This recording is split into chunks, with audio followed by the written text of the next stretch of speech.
আলামিনের হাবিব জনাব মুহাম্মদ রাসূলুল্লাহ সাল্লাল্লাহু আলাইহি ওয়াসাল্লাম বলেছেন, কিয়ামতের ময়দানে আল্লাহর কসম করে বলছি, সেদিন জাহান্নামীদের ভীষণ কষ্ট হবে আর জান্নাতীদের জন্য অত্যন্ত আসান হবে, অবস্থাটা খুবই আরামের হবে। নবীজি বলেন, এক ফরজ নামাজ, এক ওয়াক্ত ফরজ নামাজ আদায় করতে যে সময়টুকুন লাগে, কিয়ামতের মাঠের এই সময় এত বড় বিরাট লম্বা সময় জান্নাতীদের জন্য এরকম হালকা হয়ে যাবে। সুবহানাল্লাহ। হযরত আবু সাঈদ খুদরী রাদিয়াল্লাহু তাআলা আনহু হাদিসখানা বর্ণনা করেছেন, এক ওয়াক্ত নামাজ, একটা ফরজ নামাজ পড়তে যতটুকুন সময় লাগে এতটুকুন সময়ের ভেতরে জান্নাতীদের কারবার শেষ হয়ে যাবে। সুবহানাল্লাহ বিহামদি। আর ওদের কারবার তো শেষই হবে না। وَيَوْمَ تَشَقَّقُ السَّمَاءُ بِالْغَمَامِ وَنُزِّلَ الْمَلَائِكَةُ تَنزِيلًا। ওরা ফেরেশতা দেখতে চায়। সেদিন আসমান সমূহ বিদীর্ণ হয়ে মেঘ পুঞ্জ বেরিয়ে আসবে, আত্মপ্রকাশ করবে। তার ভেতর থেকে ফেরেশতারা ক্রমাগত নাজিল হতে থাকবে। আর অবস্থাটাই হবে, আল মুলকু ইয়াউমাইযিনিল হাক্কু লির-রাহমান ওয়া কানা ইয়াওমান আলাল কাফিরিনা আসীরা। আর সেদিনে বাদশাহী হবে কেবলমাত্র রহমানেরই। ওয়া কানা ইয়াওমান আলাল কাফিরিনা আসীরা। আর সেই কিয়ামতের দিন, সেই সময়টা হবে কাফেরদের জন্য বড়ই কঠিন। এখানে কিয়ামতের কিছু কথা বলা হচ্ছে, কিছু আভাস দেওয়া হচ্ছে যে আসমান সমূহ বিদীর্ণ হয়ে মেঘ পিণ্ড বেরিয়ে আসবে এবং তার থেকে ক্রমাগত ফেরেশতারা নাজিল হতে থাকবে। আল্লাহর হাবিব বলেছেন, কেউ যদি কিয়ামতের দৃশ্য দেখতে চায় সেজন্য সূরা ইজা শামসু কুবিরাত ওয়া ইজা সামাউ ফাতারাত, ইজা সামাউ শাক্কাত, এই সূরাগুলি যেন পড়ে, তাহলে কিয়ামতের দৃশ্য তার চোখের সামনে প্রতিভাত হবে। কিয়ামতের দৃশ্যটা আসলে কেমন হবে সেই সূরাগুলি তেলাওয়াত করলে সে বুঝতে পারবে।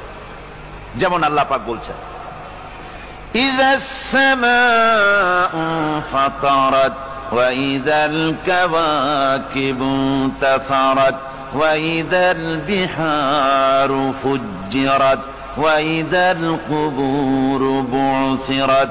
যখন আকাশসমূহ চূর্ণ বিচূর্ণ হয়ে যাবে আর তারকাসমূহ বিক্ষিপ্ত হয়ে পড়বে, সমুদ্র মহাসমুদ্রগুলি দীর্ণ বিদীর্ণ হয়ে যাবে, কবরগুলি সব উদ্গীরণ করে দেবে, তার মধ্যে যা আছে সে সবগুলি।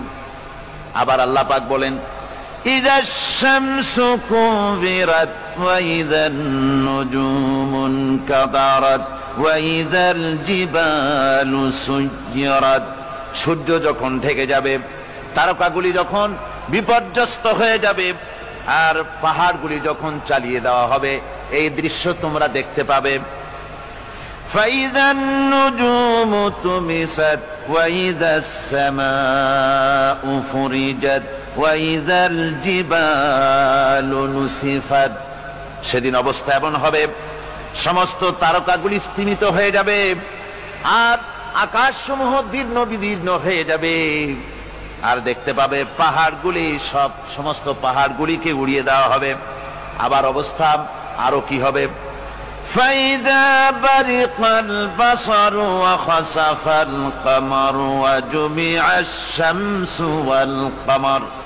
যখন চক্ষু বিস্ফারিত হয়ে যাবে মানুষের, চাঁদ আর সূর্য নিষ্প্রভ হয়ে যাবে, সব একাকার হয়ে যাবে, চন্দ্র এবং সূর্য তার অস্তিত্বকে হারিয়ে ফেলবে। শুধু তাই নয়, وَحُمِلَتِلْ الْأَرْضُ وَالْجِبَالُ فَدُكَّتَا دَكَّةً وَاحِدَةً।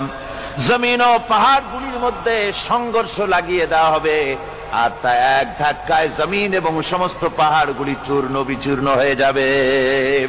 সুবহানাল্লাহি ওয়া বিহামদিহি। আল্লাহ রাব্বুল আলামিন বলছেন, এইভাবে করে কিয়ামতের দৃশ্য, বিভীষিকাময় দৃশ্য তোমরা দেখতে পাবে। আর সেদিনের রাজত্বটা কার হবে? আল মুলকু ইয়াউমাইযিনিল হাক্কু লিররহমান। সেদিনের রাজত্ব হবে কেবলমাত্র রহমানের। অর্থাৎ যেসব কৃত্রিম বাদশাহী দেখে তোমাদের চোখে ধাঁধা লেগে গিয়েছে, তোমাদেরকে দুনিয়ার বাদশাহী দেখে তোমরা ধোঁকায় পড়ে গিয়েছো, এসব বাদশাহী কিছুই টিকবে না সেদিন। সেদিন শুধু বাদশাহী থাকবে একমাত্র আল্লাহ পাকের। কার থাকবে বাদশাহী? জোরে বলেন কার? আল্লাহ রাব্বুল আলামিন যখন কিছুই থাকবে না ঘোষণা করবেন লিমানিল মুলকুল ইয়াউম লিল্লাহিল ওয়াহিদুল কাহ্হার। আজকে কার রাজত্ব?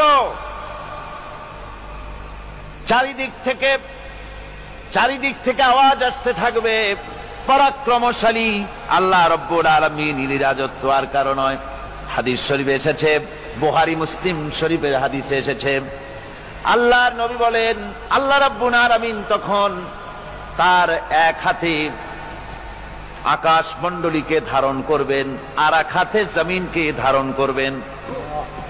আকাশ মণ্ডলী এক হাতে, জমিন এক হাতে। এভাবে আল্লাহ রাব্বুল আলামিন বলবেন আইনাল জাব্বারুন আইনাল মুতাকাব্বিরুন। কোথায় সেই স্বৈরাচারীরা?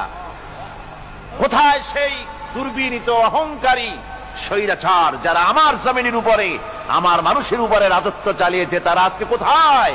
কোথায় সেই অহংকারীরা? আল্লাহ পাক সেদিন যে বলবেন, সেদিন তো বলবেন, কিন্তু দুনিয়ার মাঝেও স্বৈরাচার যারা, অহংকারী যারা, তাদের শাস্তি পৃথিবীর বুকেও দেন। আর সেদিন তো দিবেনই। কত স্বৈরাচার আমরা দেখলাম, কত অহংকারী দেখলাম, যাদের তর্জনী হেননে লক্ষ কোটি কোটি মানুষ উঠতো আর বসতো। তাদের জিল্লাতির সঙ্গে আল্লাহ রাব্বুল আলামিন কতজনকে বিদায় করে দিলেন। ফুলের মালা নিয়ে কুলাতে পারে নাই, পা থেকে শুরু করে গলা পর্যন্ত ফুলের মালা দিয়া ডুবাই দিল ভক্তরা। আবার আল্লাহ রাব্বুল আলামিন এমন শাস্তি দিলেন, ফুলের মালার পরিবর্তে জুতার মালা নিয়ে জেলের মধ্যে ঢুকাইয়া দিলেন। ঠিক কিনা গণ? অহংকারী আর স্বৈরাচার যারা হয়, আল্লাহ পাক এভাবে তাদের দৃষ্টান্ত দেখিয়ে দেন। আমরা কত দেখলাম, 9 বছরের রাজা 10 বছরের সাজা। পৃথিবীর বুকে যারা অহংকার করে, যারা স্বৈরাচার হয়, আল্লাহর আইনকে যারা বৃদ্ধঙ্গুষ্টি প্রদর্শন করে, আল্লাহ পাক তাদের জমিনেও দেখান। এখানে চূড়ান্ত ফয়সালা আল্লাহ করেন না, আসল ফয়সালার জায়গা তো আছেই, তবে এখানে নমুনা দেখায় দেন। কিন্তু মুশকিল হচ্ছে, ইতিহাসের সবচাইতে বড় শিক্ষা হলো ইতিহাস থেকে মানুষেরা শিক্ষা গ্রহণ করে না। একজনে যে কাম করে বিপদে পড়ে, আর একজন এসে আবার সেই পথেই অগ্রসর হয় নিশ্চিত মৃত্যুর পথে। আমার বন্ধুগণ, আল্লাহ পাক বলছেন সেই দিন আমার রাজত্ব হবে, আর কারো রাজত্ব হবে না।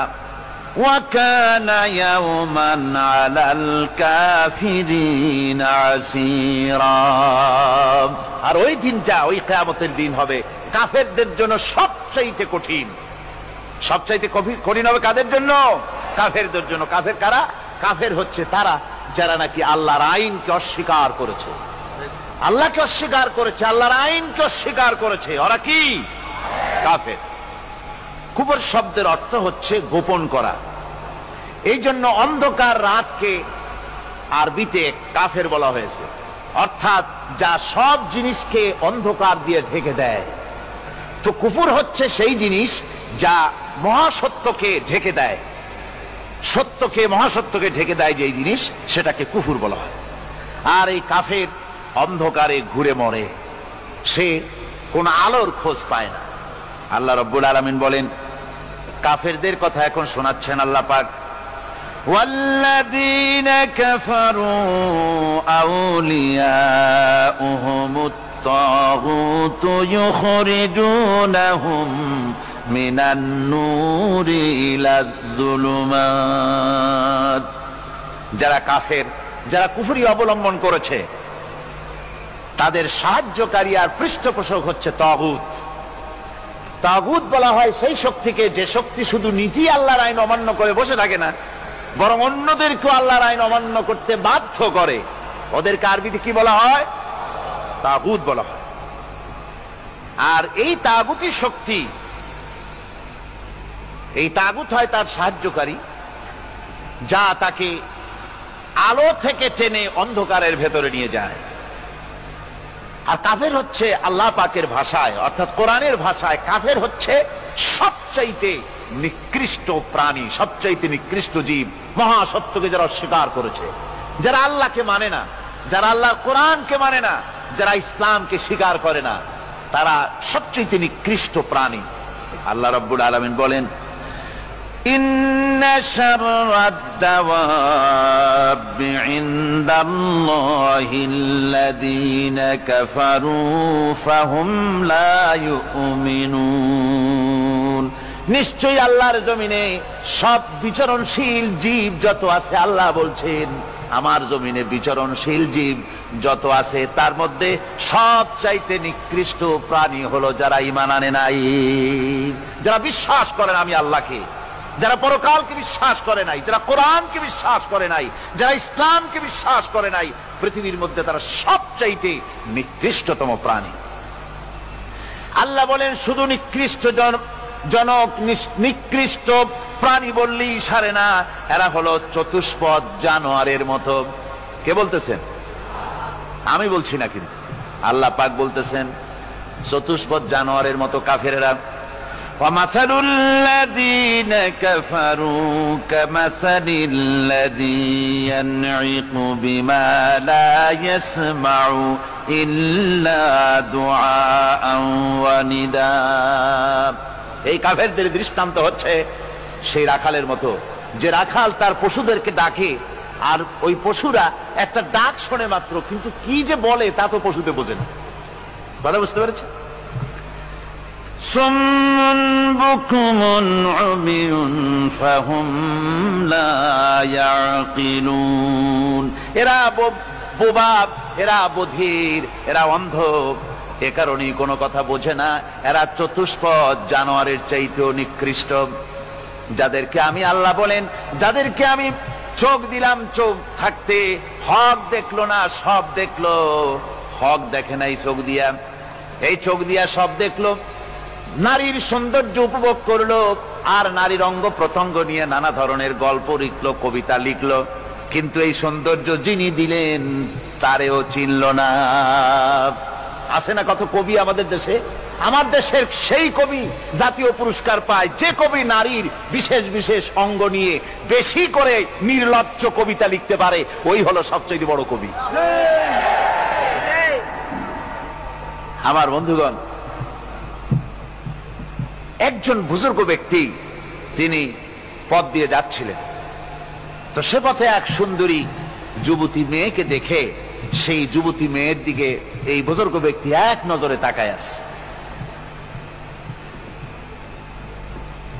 তখন এই ঘটনাটাকে কবি এভাবে লিখতেছেন সাজায়, একদা সুখদায়ক প্রমোদা বদন দর্শন করিব ঝরিল নয়ন, হেসে কহে সে রূপসী সবিস্ময় মন, কহ দেখি মহাশয় কহ কি কারণ, বিষয় বিরাগী তুমি ভুবনে প্রচার, কি হেতু জন্মিল তব মানস বিকার, সামান্য ললনা রূপ করি দর্শন, উচিত না হয় তব অশ্রু বরিশন।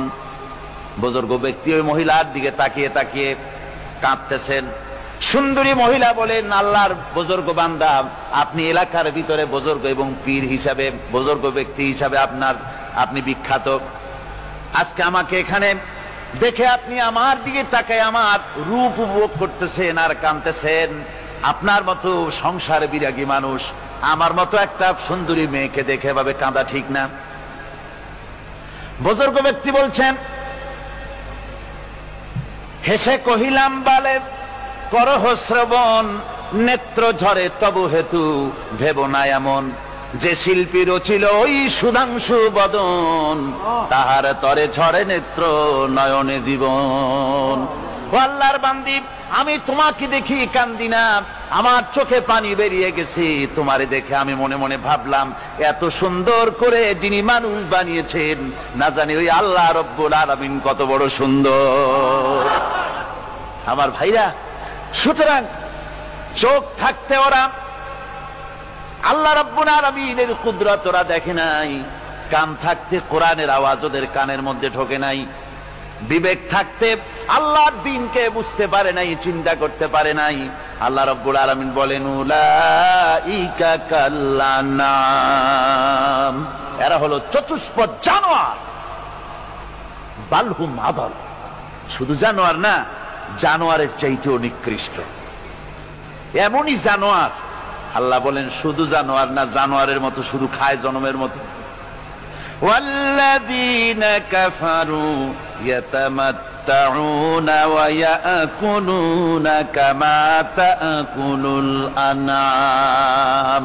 এই কাফেরগুলির কাম শুধু ফুর্তি করা, গান বাজনা, নাটক, গল্প, এই সব কাজ তাদের। নামাজ নাই, রোজা নাই, আল্লাহর চিন্তা নাই, তাহাজ্জুদ নাই, পরহেজগারি নাই, শুধু গান আর নাচ।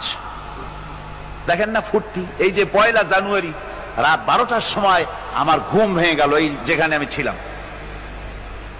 বিকট আওয়াজ। আমি মনে করলাম পাশের বাড়ি বুঝি ডাকাত পড়ছে।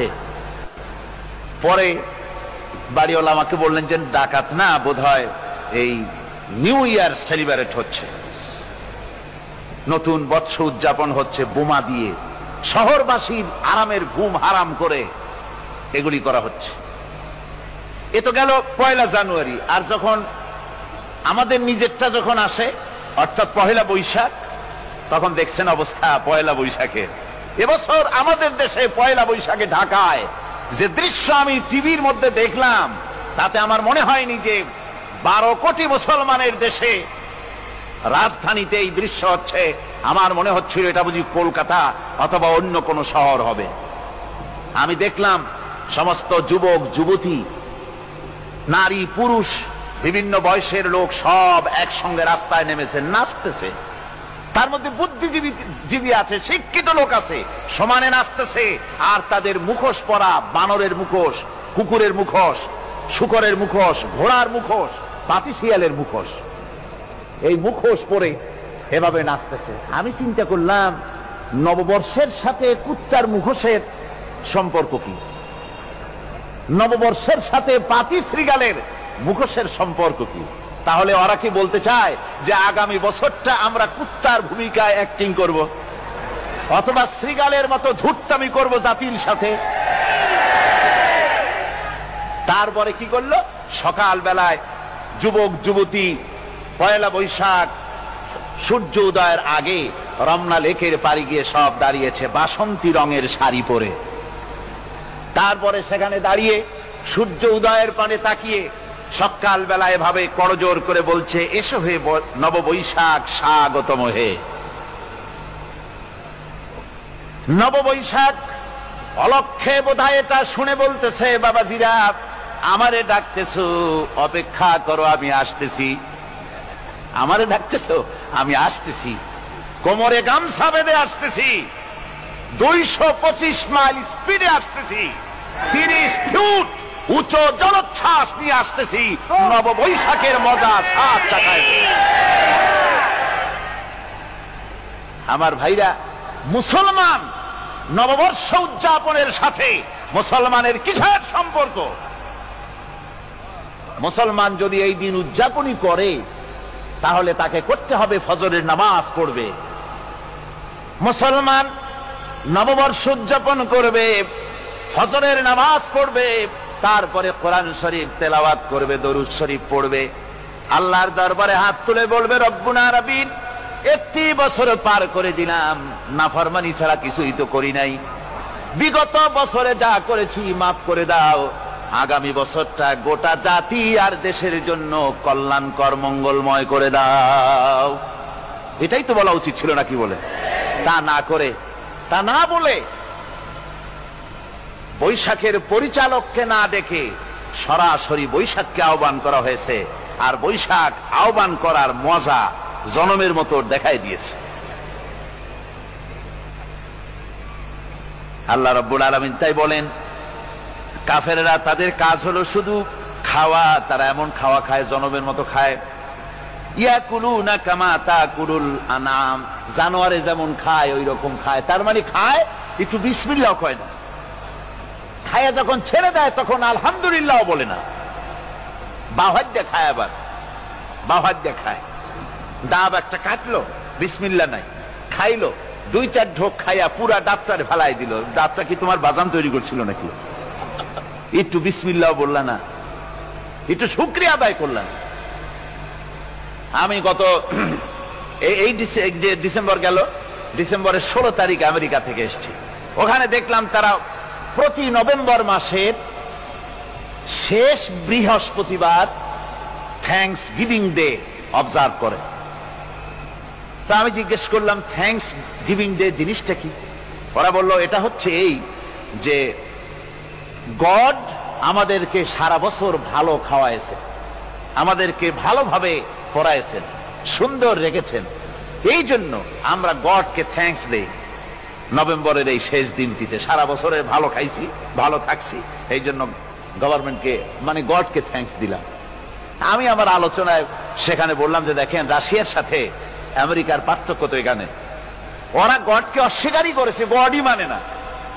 আর এরা গডের নামাজ রোজা বা ইবাদত কিছু করুক আর না করুক, গডের অন্তত একটা ধন্যবাদ দেয়।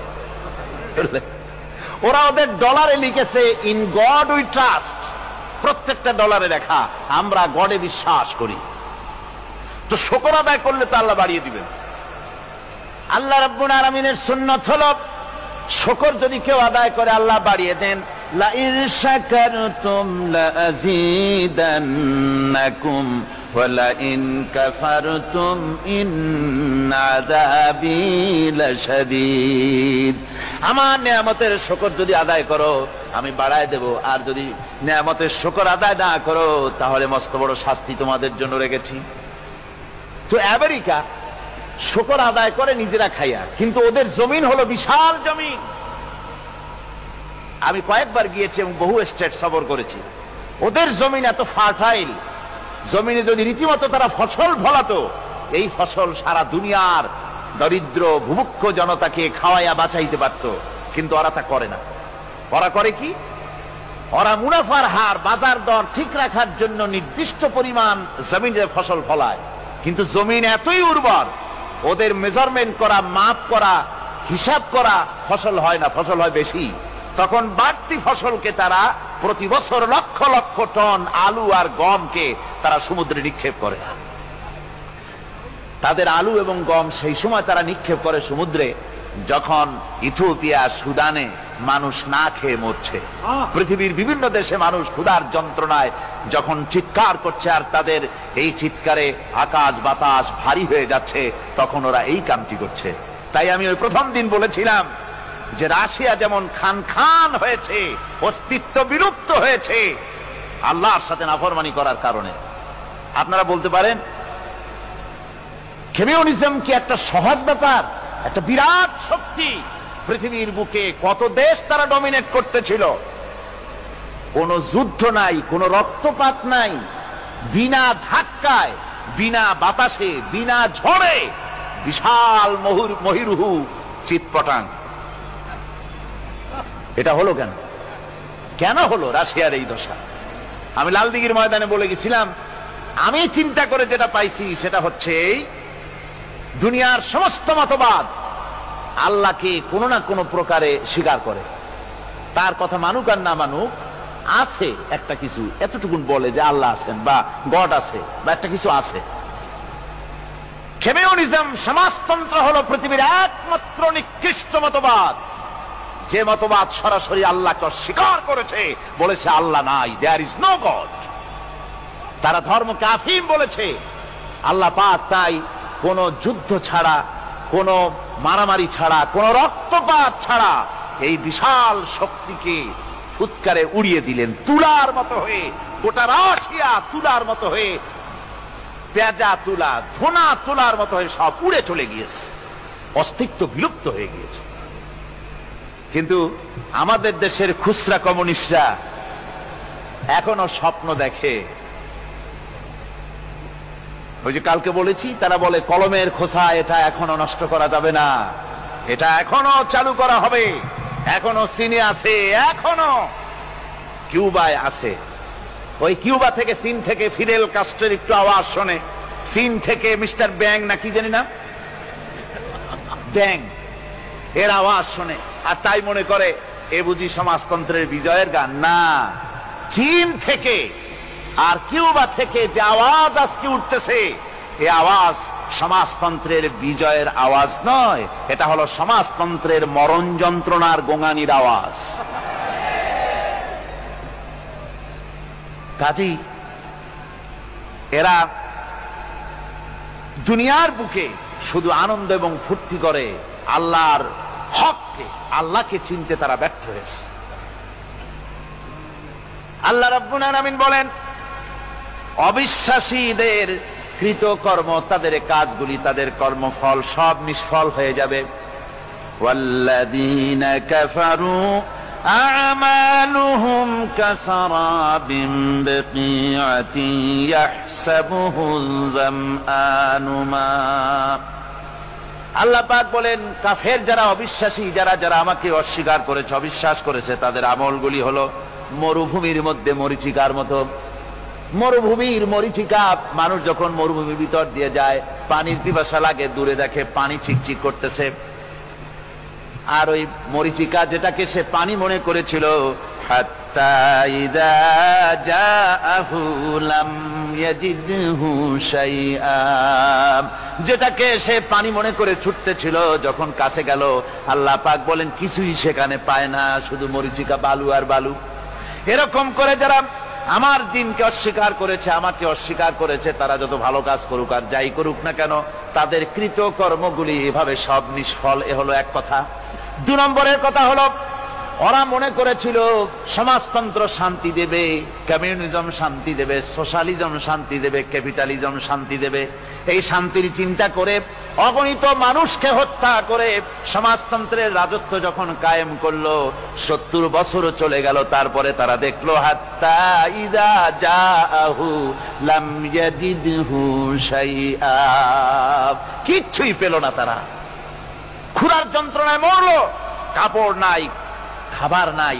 তারা ওই রাশিয়া থেকে, চেকোস্লোভাকিয়া থেকে, যুগোস্লাভিয়া দিয়া, রোমানিয়া থেকে, হাঙ্গেরি এবং পোল্যান্ড আর মঙ্গোলিয়া থেকে, সেখানে সমাজতন্ত্র তাড়াতে আমরা যাই নাই। আমরা সেখানে সমাজতন্ত্রের বিরুদ্ধে তাফসীর করি নাই, ব্যাখ্যা করি নাই, বক্তব্য রাখি নাই। ওই সব দেশ থেকে সমাজতন্ত্র তাড়াইছে কে? কারা তাড়িয়েছে? না না, ওরা নিজেরাই, সেই দেশের জনগণই এটাকে উৎখাত করেছে তাদের জমিন থেকে। আল্লাহ পাক বলছেন, যারা আমার দিনকে, আমার বিধানকে যারা অস্বীকার করবে, তারা এই অস্বীকারী অবস্থায় যদি মৌত হয়, আমার সমাজতন্ত্রী কোনো ভাই যদি এ মাহফিলে থাকেন, কমিউনিস্ট কোনো ভাই যদি এ মাহফিলে থাকেন, তাহলে শুনুন আল্লাহ কি বলতেছেন। আল্লাহর দিনকে, আল্লাহর কোরআন, পূর্ণাঙ্গ জীবন বিধান, অর্থনীতি আছে, সমাজনীতি আছে, রাজনীতি আছে, কথা যারা বিশ্বাস করে না, কোরআনকে শুধুমাত্র নামাজ, রোজা, হজ, যাকাত আর বেহেশত দোজখ যারা মনে করে, জীবন ব্যবস্থা মনে করে না, এই অবস্থায় যদি মারা যায়, আল্লাহ রাব্বুল আলামিন বলেন, ইন্নাল্লাযীনা কাফারু ওয়া মাতু ওয়া হুম কুফফারুন উলাইকা আলাইহিম লানাতুল্লাহি ওয়াল মালাইকাতি ওয়ান নাসি আজমাইন। আল্লাহ রাব্বুল আলামিন বলেন, আমাকে অস্বীকার করার অবস্থায়, আমার দিনকে, বিধানকে অস্বীকার করার অবস্থায় যদি মৌত হয়ে যায়, তাহলে আল্লাহ, ফেরেশতা এবং তামাম পৃথিবীবাসীর অভিসম্পদ তার উপরে হতে থাকে, লানত হতে থাকে। খালিদিনা ফিহা লা ইউখাফফাফু আনহুমুল আযাবু ওয়া লা হুম ইউনজারুন। এই অভিসম্পদ অবস্থায় তারা সব সময় লিপ্ত থাকবে, না তাদের আযাবকে কমায় দেওয়া হবে, আর না তাদের কোন রকম অবকাশ দেওয়া হবে। এখন আরো মজবুত কথা আসতেছে, ওয়ায়াউমা ইয়াউদ্দু الظالم على يديه يقول يا ليتني اتخذت مع الرسول سبيلا। সেদিন জালেমেরা নিজেদের হাত কামড়াতে থাকবে। কোন দিন? বোঝেন না কথা? কোন দিন? কিয়ামতের দিন। কিয়ামতের দিন জালেমেরা নিজেদের হাত কামড়াতে থাকবে আর বলবে ইয়া লাইতানি ইত্তাখাযতু মা'আর রাসূল